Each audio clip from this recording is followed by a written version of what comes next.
The world is changed. I feel it in the water. I feel it in the earth. I smell it in the air. Much that once was is lost, for none now live who remember it. It began with the forging of the great rings.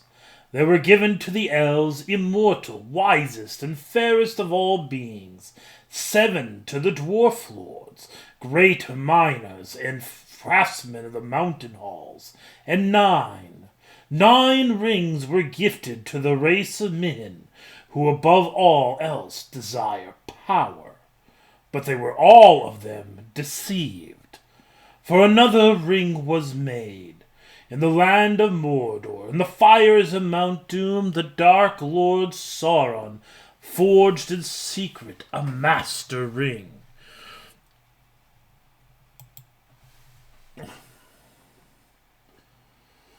To control all others, and into this ring he poured his cruelty, his malice, and his will to dominate all life. One ring to rule them all.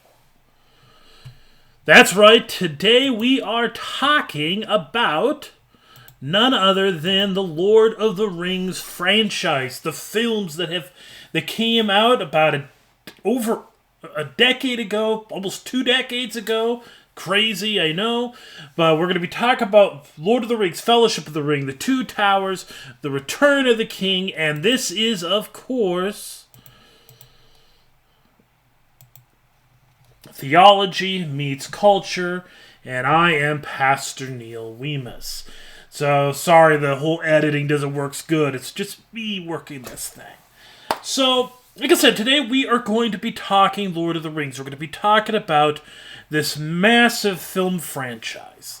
And really, when it comes to films, when you're talking film trilogies, you're talking about the great trilogies, the great franchises in the history of film.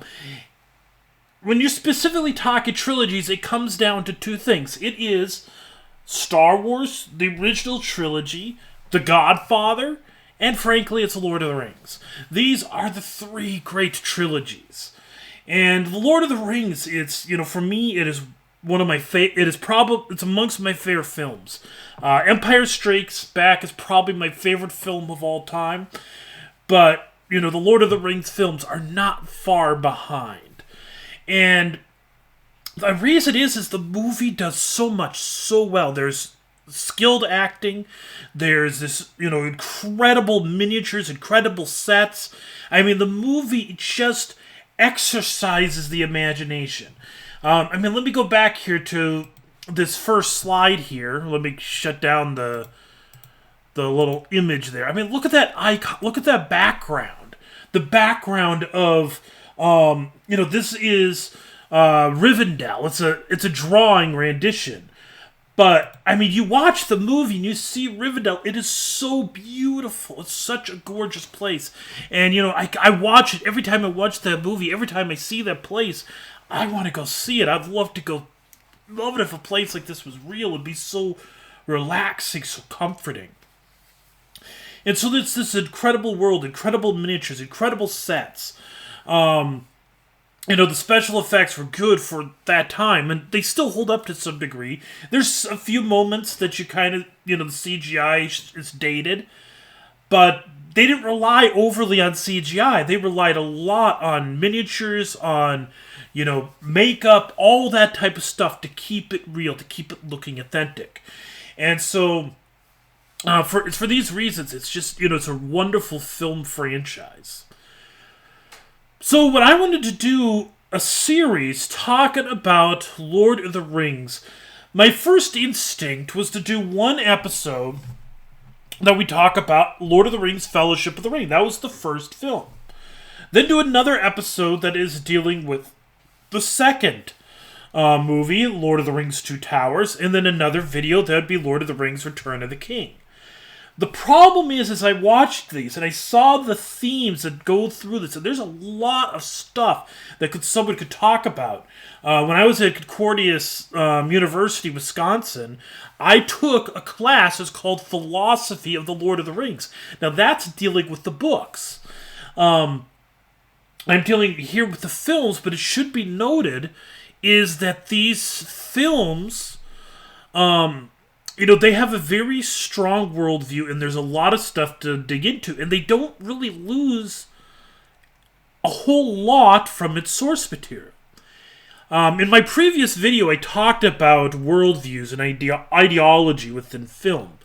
And I said, a lot of the questions about the ideology and the worldview in a film comes down to the writer.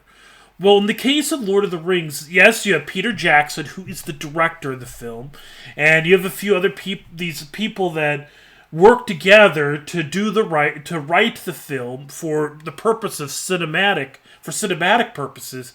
But ultimately, the primary worldview of concern here is that of J.R.R. Tolkien, who wrote the Lord of the Rings books. And Tolkien was a very devout Roman Catholic. And as a consequence of his really strong faith, there are definitely Christian imagery, Christian themes in it. And, so when I'm looking at these three movies, the temptations go this movie, this movie, this movie. But the problem is the ideologies, the thoughts, the questions, the discussions that could be had are spread across the movies. So instead of doing one on Fellowship of the Ring, one on Two Towers, and one on Return of the King, I'm going to do 3 different episodes on different topics. And so today, the topic I'm going to look into, I think is dealt with specifically in relationship to the scene I'm going to show a little bit. It's the familiar scene of the Council of Elrond. So, let me start that up. You have only one choice. The ring must be destroyed.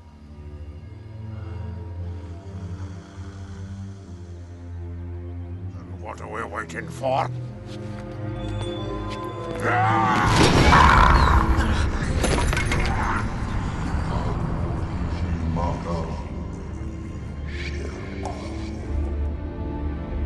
The ring cannot be destroyed, Gimli, son of Gloin, by any craft that we here possess. The ring was made in the fires of Mount Doom. Only there can it be unmade. It must be taken deep into Mordor and cast back into the fiery chasm from whence it came. One of you must do this. One does not simply walk into Mordor. Its black gates are guarded by more than just orcs. There is evil there that does not sleep. And the great eye is ever watchful. It is a barren wasteland, riddled with fire and ash and dust. The very air you breathe is a poisonous fume. Not with 10,000 men could you do this. It is folly. Have you heard nothing Lord Elrond has said? The ring must be destroyed. And I suppose you think you're the one to do it! And if we fail, what then? What happens when Sauron takes back what is his? I will be dead before I see the ring in the hands of an elf! So much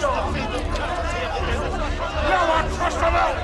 Do you not understand? Sauron's power! None will escape.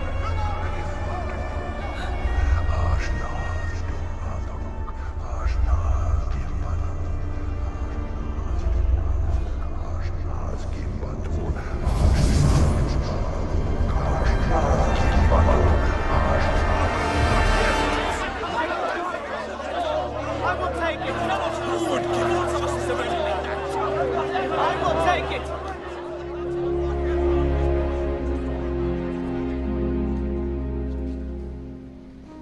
I will take the ring to Mordor. Okay, so there you go. That scene, it's the kind of one of the climactic moments of the first film, Fellowship of the Ring. And so, for those of you who have, hopefully if you watch this, you'll go watch the movie, and this will all kind of start to make more sense. But the Lord of the Rings story, it's all revolving around this one ring. This ring that is, the ring that Sauron had built to deceive, to rule over all life. And, this ring, its very existence threatens all of Middle-earth. And this is going to be a conversation, and probably in a later video, is what does the ring represent? Because that is a big question in this film. We look at these stories, we look at this story, whether it be the books or the movies, and there's questions about what is this related to? Who inspired this? And in this scene, they have it right before them, this ring.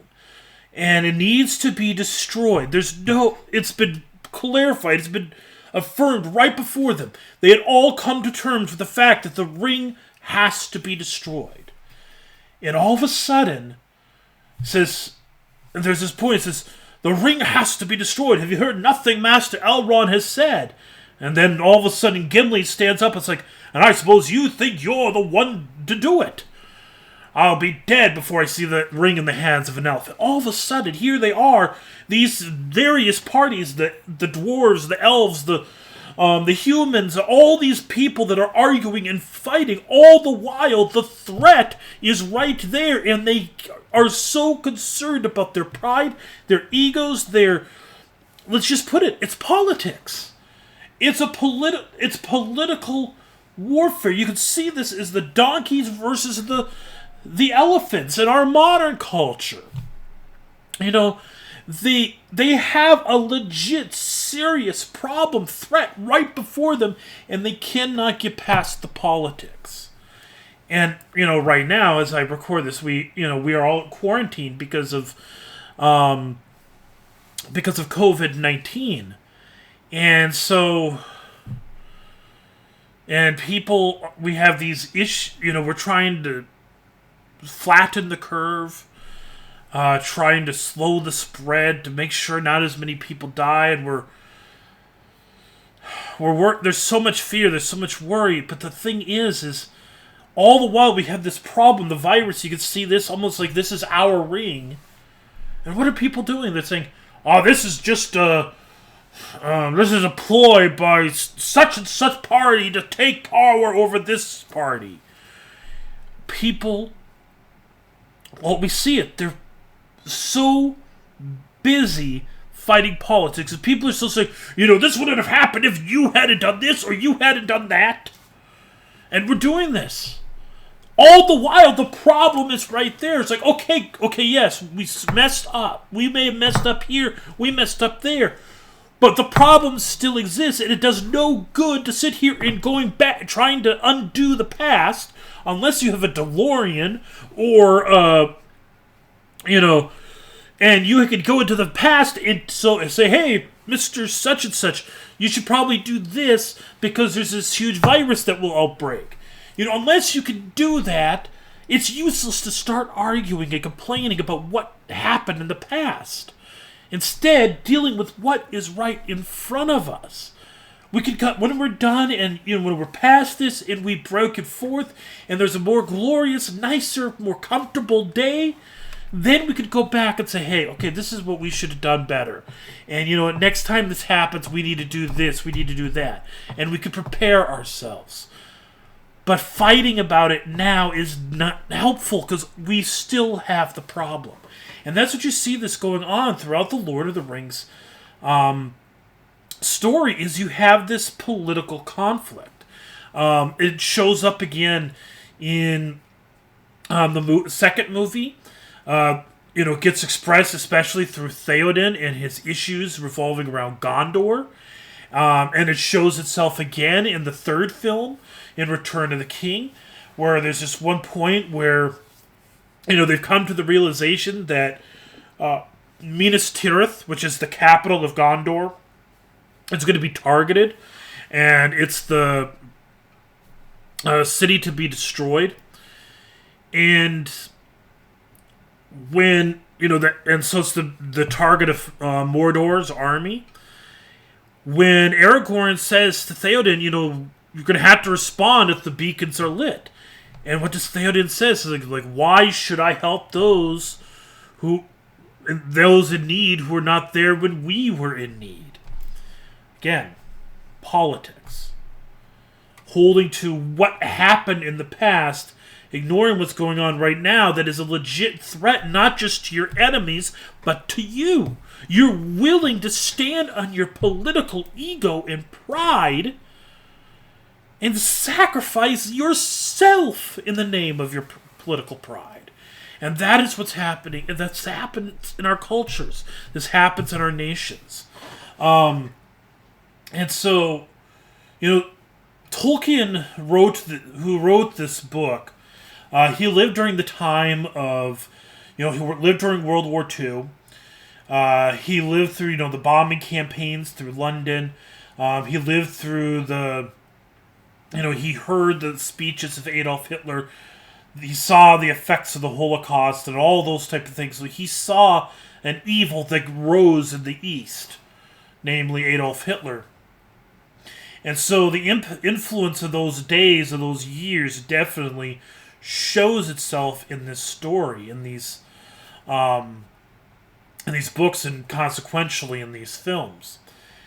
The third movie, you have yet again more politics. You have the issue of the steward of Gondor, who will not give up his power, even though there is this massive army approaching his city. That there is great doom, but he cares more about keeping his seat of power than saving his city. Not realizing that what he's standing for, what he's doing, he's not going to have a throne to sit on if they don't take the steps to protect the city.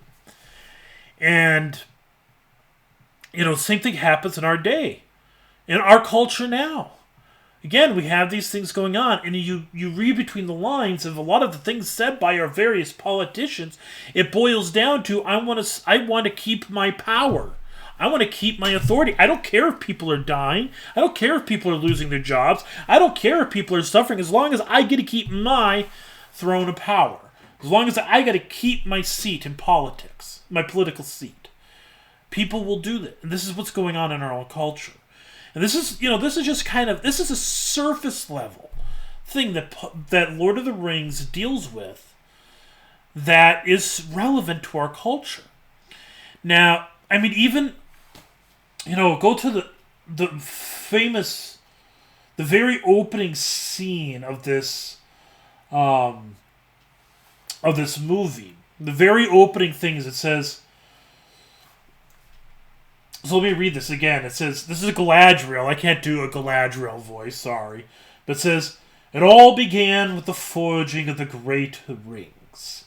3 were given to the elves, immortal, wisest, and fairest of all beings. 7 to the dwarf lords, great miners, and craftsmen of the mountain hills. And 9 rings were gifted to the race of men, who above all else desire power. For within these rings was bound the strength and the will to govern each race. But they were all of them deceived. For another ring was made, in the land of Mordor, in the fires of Mount Doom. The Dark Lord Sauron forged in secret a master ring, to control all others. Into this ring he poured all his cruelty, his malice, and his will to dominate all life. 1 ring to rule them all. One by one, the free peoples of Middle-earth fell to the power of the ring. Now let me go down a little bit farther. Then it goes down to, for 500 years it poisoned Gollum's mind. and in the gloom of Gollum's cave it waited. Darkness crept back into the forests of the world. Rumor grew of a shadow in the east, whispers of a nameless fear, and the ring of power perceived. Its time had now come. So it'd be this whole prologue at the beginning of the story. It's all about how this was a forgotten history, a forgotten thing. And so, I talked about, not dwelling on what mistakes happened. Right now, yeah, but that doesn't mean we ignore our history. We do learn from our history. We're supposed to.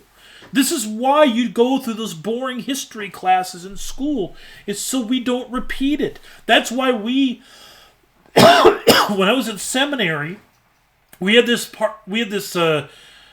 section in class that my professor pretty much called it heresy on parade, or heretics on parade. We had to remember all these different heresies, all these different chief heretics, these names, and I won't lie, it's difficult to remember all of them. And the reason is because we learn these histories, as painful as it may be, so that way we don't repeat the mistakes. When people don't know the histories, don't know the mistakes of the past, you are doomed to do it all over again. People have talked about, South Korea has weathered COVID-19 a lot better than some of the other parts of the world. And the question has been, why? Well, because they had SARS. They went through, through the effects of SARS in particular. And so they've gone through this. They've gone through an experience like this before. And so they are ready. They learn from their past experiences. Same thing, but we didn't have that. We learn from our history. These things happen to us so we can learn from them and be able to stand up against the future trials. And so again, this theme, that starts with this theme of a forgotten history. I think in the next video I'm going to deal a little bit with the races, because there's a whole bunch of them, and I really don't want to go too long in this video. I'm going to keep it at under 25 minutes, but the next video I'm going to start talking about the races. The hobbits, the elves, all of them. What do they represent? Who are they? What are they in relationship to the world? And this is a game that is kind of played with Lord of the Rings, is what does everything represent? And I mean, the biggest question, the ring. What does the ring represent? And that's going to be the big question. Who do the wizards represent? There's all those type of questions, and there's some relevance because they allow us to be a little bit reflective of ourselves. So that's just a starting topic on this. And when we get to the third video, you're going to hear a lot about the biblical stuff, because there's definite Christian overtones in this film. And it's one of the reasons why Lord of the Rings is so hopeful. In comparison to some of the other films. So many of these other popular movies, popular TV series, and even those ones that are fantasy-natured like this, what stands out for Lord of the Rings is its hopeful nature. So many of the other stories are so many of the modern tales are what I would call are nihilistic. In other words, life is meaningless. There's no meaning to anything. Lord of the Rings shows a world of meaning, and it shows a world that is dark and is dreary, and as we are tearing it out at each other's throats in anger and frustration, all the while there are greater evils. And by the way, that's very relevant. I mean, how often do we see this in churches? Churches fight. They cannot get along with each other over something. And they're fighting, and all the while forgetting that Jesus Christ died on the cross for the sins of the world, and there are people perishing in their sins. So this is very relevant, and I'm going to pick this up again in the next video. Until then, I pray a blessed week to you, and I pray that you hold up in the midst of this COVID-19 world. In Jesus' name, amen.